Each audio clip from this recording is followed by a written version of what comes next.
일요일 날 수고들 하십니다. 안녕하십니까? 저는 미래통합당 코로나19 대책특별위원회 위원장으로 내정된 신상진 전 의원입니다.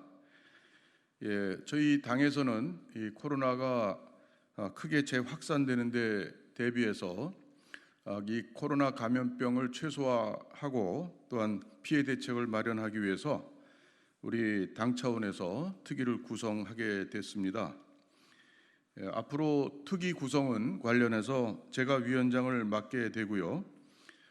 관련 상임위, 보건복지위원회를 비롯해서 관련 상임위 위원들 일부와 또 당 내외의 전문가, 감염병 전문가, 또 경제 전문가, 또 우리 사회, 문화 여러 분야에 대한 전문가들의 참여가 이루어지도록 해서 하려고 합니다. 그러기 위해서 우리가 이 향후 계획 말씀드리겠습니다. 저희 특위에서 코로나 특위에서는 국민 건강을 빨리 회복하고 또한 코로나로부터 하루빨리 벗어나기 위해서 당 차원의 또 정치로서 이 문제를 풀어나가는데 국가적인 총역량을 함께한다는 차원에서 저희가 활동을 전개하겠습니다.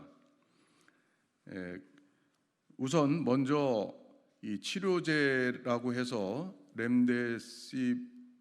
렘데시비어라는 약을 항바이러스제인데 이것을 지금 우리 국내 생산 못하고 수입하고 있는데 이 치료제에 대한 것이 환자가 폭증함으로 해서 굉장히 이것이 앞으로 치료제가 모자랄 가능성이 큽니다. 그래서 이 치료제 확보 그리고 백신을 하루빨리 개발하고 또한 백신이 우리보다 먼저 개발해서 나오는 데가 있다면 우리가 하루빨리 백신을 구입할 수 있는 국제적 경쟁에서 우리가 노력을 많이 기울여야 된다는 측면에서 치료제와 백신 확보에 대한 저희 점검과 노력을 하겠습니다. 두 번째, 방역 대책이 과연 제대로 되고 있는지 또 정부에서 잘못된 시그널을 국민께 드려서 국민께서 방심하고 계속 그래왔듯이 코로나 감염병이 점차 가라앉다가 확산하고 하는 것을 반복하는 이러한 잘못을 저희가 평가하고 또한 고치도록 정부의 협조를 요구할 계획입니다. 또한 지난번 2월 달에 코로나가 처음 등장해서 많은 국민들이 걱정을 하고 고생하셨다시피 앞으로 이것이 2차 대유행이 된다면 방역 물자에 대한 대비를 얼마나 철저히 잘 하고 있는 것인가 또 이 부분에 대한 보완은 어떻게 할 것인가에 대해서 저희 당 차원에서 고민하고 대안을 제시하고 정부에 촉구하려고 합니다. 특히나 이제 여름이 지나가면서 대유행이 되면은 현재는 일반 비말 차단 마스크로서 많이 쓰고 계십니다만은 앞으로는 KF94 마스크의 소비가 대단히 커질 것으로 보입니다.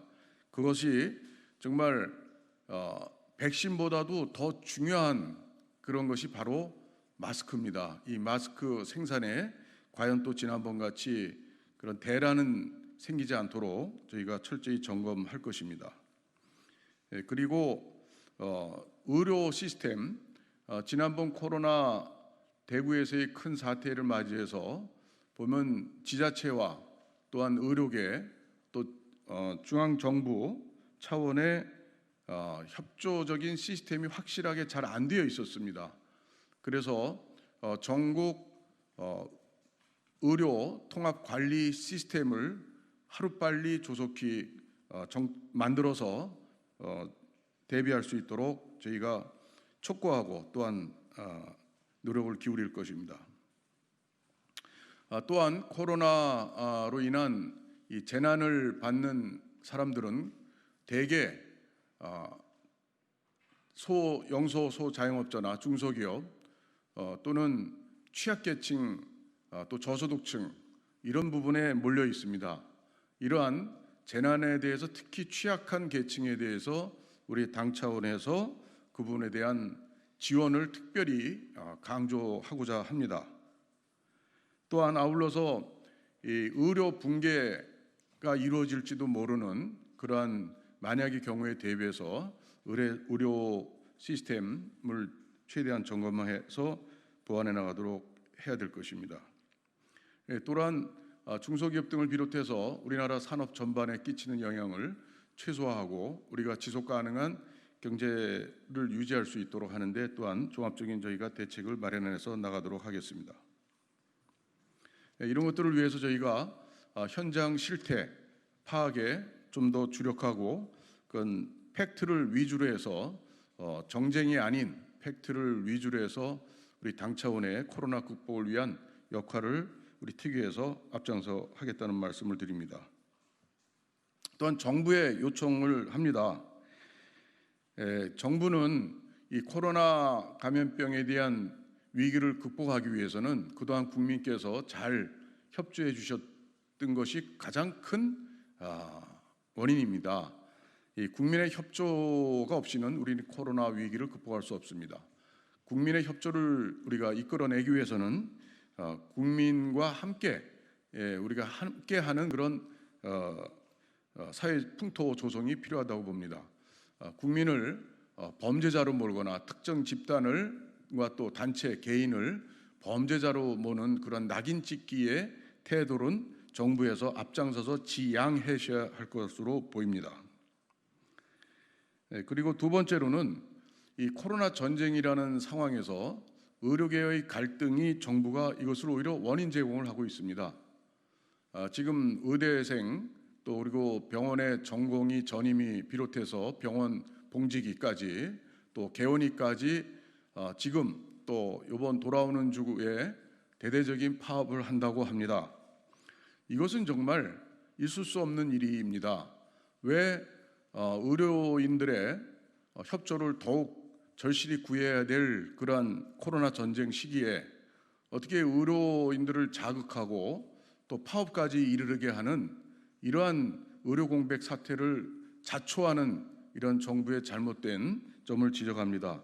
지금이라도 의과대학 정원 확대라는 그러한 일방적인 정책을 일단은 코로나 전쟁 다 종식이 될 때까지는 취소하고 그리고 의료계와 다시 머리를 맞대고 여러 가지 정책에 대해서 의료계 협조 속에서 의료 정책을 펼쳐나갈 것을 촉구합니다. 그리고 또한 세 번째, 생활치료 시설 센터가 그동안 이제 코로나가 좀 수그러들면서 많이 문 닫고 그것이 활성화 안 됐습니다. 다시 생활치료 센터라든가 또 병상 확보, 또 감염병 병상 특히 확보가 중요합니다. 그리고 또한 무증상자나 가벼운 경증 환자보다도 고령층 또한 중증 환자에 대한 중증 병상 확보가 대단히 지금 위험한 상황에 있습니다. 중증 병상 확보를 위해서 정부는 서둘러야 할 것으로 보입니다. 또 현재 수도권에서 이제 막 시작한 의료 통합 관리 시스템 수도권에서 경기, 서울, 인천 이런 것을 전국적으로 이 지역 사회가 전반적으로 전국적으로 확산이 됐을 때 각 지역마다 이것이 전국적으로 통합되는 그런 의료 관리 시스템을 우리가 구축을 정부에서 지금 준비를 해서 속히 준비해야 된다고 생각을 합니다. 그리고 또한 이 코로나는 젊은 층보다도 60세 이상 또 70세 이상 또 기저질환이 있는 분들이 대단히 생명에 위험합니다. 그래서 그런 분들에 대해서 취약계층 노인에 대해서 우선적인 방역과 치료를 중점적으로 해야 되는 그런 전략을 갖고 대비해 주실 것을 또한 촉구합니다. 저희 미래통합당, 야당인 미래통합당에서도 이번에 특위를 구성하면서 이 코로나 전쟁 극복이 결코 정쟁의 수단이나 어떤 정치적 공세로 이루어지는 그런 것을 정말 국민이 바라지 않으시고 또 우리 국가 국민의 생명과 또 우리 사회의 지속적인 발전을 위해서 정말로 극복해야 될 문제입니다. 그래서 우리 야당 미래통합당에서도 코로나 극복을 위한 정부에 협조할 것은 협조하고 우리 국민의 입장에서 한치의 그런 부족함 없이 이번 코로나 극복을 위해서 최선을 다하고자 합니다.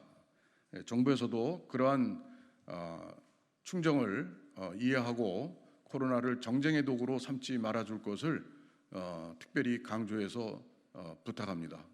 이상입니다.